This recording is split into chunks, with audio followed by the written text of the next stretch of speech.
안녕하세요. 테일동물 치과병원 최규환 원장입니다. 오늘은 우리 많이들 고민하시고 또 궁금해하시는 고양이 구내염에 대해서 한번 얘기를 해보도록 하겠습니다. 먼저 구내염은 가장 궁금한 것들이 구내염은 대체 뭘까요? 라는 내용들이에요. 이제 구내염이라고 하는 질환에 대해서는 기타 다른 치은염, 치조염 또는 치합수성 병변하고 다른 특징이 있습니다. 가장 큰 특징은 해서 입을 벌려봤을 때 목구멍 뒤쪽으로 빨갛게 병변이 있어요. 이제 부어있는 식으로 이제 증식성 병변이라고 하는 경우들도 있고 또는 아주 궤양처럼 되어있는 궤양성 병변 이렇게 얘기하는 경우들도 있어서 헐어있거나 뭔가 튀어나와서 증식성으로 보인다던가 하는 경우들이 다 구내염의 대표적인 특징들이라고 보시면 됩니다.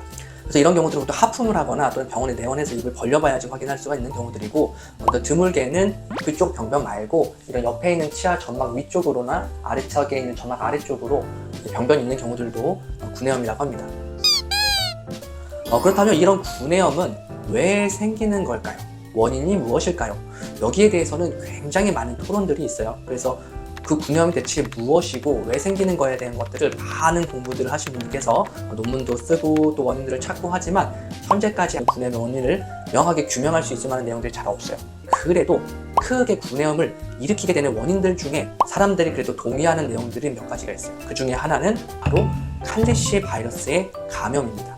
이 칼리시 바이러스는 우리 옛날 코로나 바이러스랑 비슷해요. 둘 다 이제 RNA 바이러스인데 변이가 굉장히 잘 돼요. 한번 감염이 된 상태에서 우리 몸에 있는 면역세포가 그 바이러스를 죽이는 데까지 굉장히 많은 시간들이 걸릴 수밖에 없는 거죠. 적어도 칼리시 바이러스와 주변, 그러니까 이제 바이러스 주변에는 치아에 존재하는 치태의 세균, 그 세균과 바이러스와 우리 몸의 면역세포가 과한 면역 반응을 일으켜서 나타나는 염증 반응이다라는 것까지는 대부분 인정하는 분위기입니다. 그래서 결국은 이 바이러스를 죽이거나 또는 이 세균을 없애거나 백혈구 세포들이 가지 못하게끔 해야 염증 반응이 줄어들면서 아이들의 통증이 없어지게끔 되는 거죠.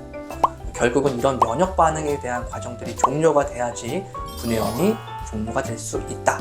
이렇게까지 이제 알고 계시면 될 것 같습니다. 우리가 중요한 건 치료는 어떻게 하느냐, 치료를 하고 나면 나을 수 있느냐겠죠. 그래서 이러한 바이러스와 세균과 면역 반응들, 할 수 있는 면역 세포들, 이 세 가지가 과하게 일으키는 면역 반응들을 어떻게 하면 없앨 수 있을까에 대한 첫 번째 치료 방법이 바로 발치였어요. 발치는 결국 바이러스와 면역 세포는 그대로 있는데 옆에 있는 세균들을 없애는 과정이라는 거죠. 그래서 세균을 일단 없애보고 시작을 해봅시다 해서 나타나는 게 치료 방법이었고, 그렇게 했더니 구내염이 실제로도 많이 좋아지는 경우들이 있었던 거죠. 그래서 다른 치료 방법으로는 뭔가 특별하게 그 뒤에 구강 병변들을 좋게 할 수가 없었어요. 약물을 꾸준히 오래 쓴다고 보니까 완전히 나는 것도 아니었고요. 그러다 보니까 결국은 세균을 없애는 것들이 일단 구내염 치료에 도움이 되는구나 해서 이제 발치라고 하는 옵션을 선택을 하게 된 건데, 모든 이빨을 다 뽑아야 할까요? 라는 부분에 대한 질문에 있어서는 어떻게 현재 구내염 상태가 유지되고 있는지에 따라서 다를 수 있습니다. 예를 들면 구강 내에 치아 윗아래쪽에 점막의 궤양이 굉장히 심한 부분이 있다고 치면 그게 뒤쪽에도 있을 수 있고 송곳니나 앞니 쪽에도 있을 수 있겠죠.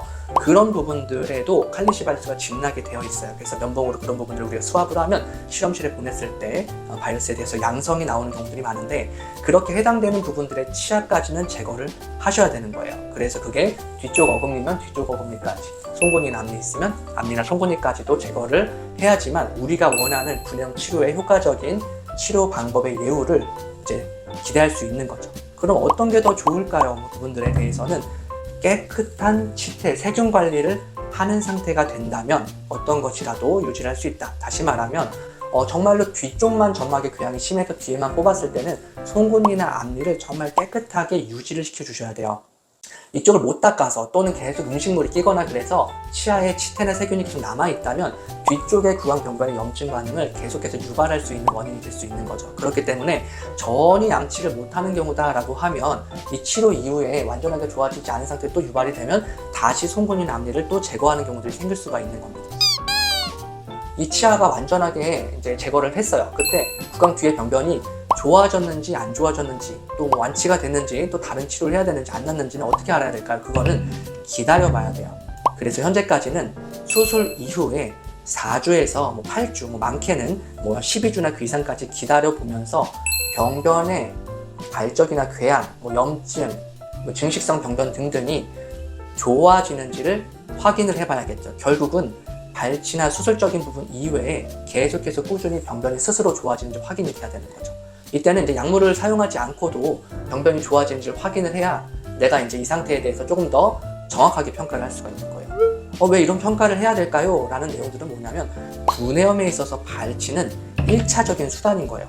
만약에 발치를 했는데 뭐 한 12주 넘게 지나서 기다려 봤는데 병변이 계속 남아있고 이로 인해서 불편감들이 남아있고 한다고 하면 이런 경우들은 우리는 난치성 구내염이라고 다시 진단을 하게 됩니다. 다시 말하면 발치만으로 염증세포, 면역세포들의 활성을 줄여주지 못하는 상태로 남아있다는 거죠. 이럴 때는 우리가 추가적인 약물 치료가 들어가게 돼요. 뭐 약물 치료 이외에도 다른 치료들도 여러 가지가 있지만 결국은 그런 치료를 통해서 이 병변들을 추가적으로 다시 또 치료를 하는 거죠. 구내염은 애시당초 치아 뿌리나 이런 데 문제가 있어서 생기는 게 아니었기 때문에 발치 이후에도 그 병변에 대한 예후가 좋은지 나쁜지 확인을 해봐야 되는 거죠. 그럼 염은 계속 그런 약들이나 다른 치료들을 해야 됩니까? 라고 하는 질문에 대해서는 대략적으로 따지면 한 67, 8% 정도가 발치만으로 또는 약물치료 포함해서 완벽하게는 아니더라도 약을 끊고도 탈내질이 굉장히 좋은 상태로 만들어질 수 있는 그러한 상태로 우리가 만들 수가 있다는 거죠.